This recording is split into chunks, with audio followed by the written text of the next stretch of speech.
బొట్టు పెట్టి పూజ చేసి గడ్డి మేపి పాలు తాగి వయసు ముదిరి వట్టిపోతే గోవు తల్లే కోత కోత.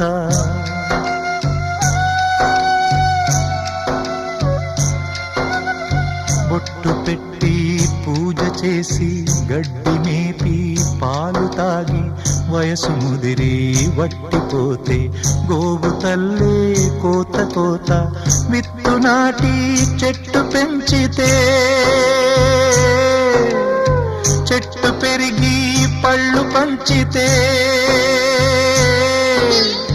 తిన్న తీపి మరిచిపోయి చెట్టు కొట్టి కట్టెలమ్మితే లోకమా ఇది న్యాయమా? లోకమా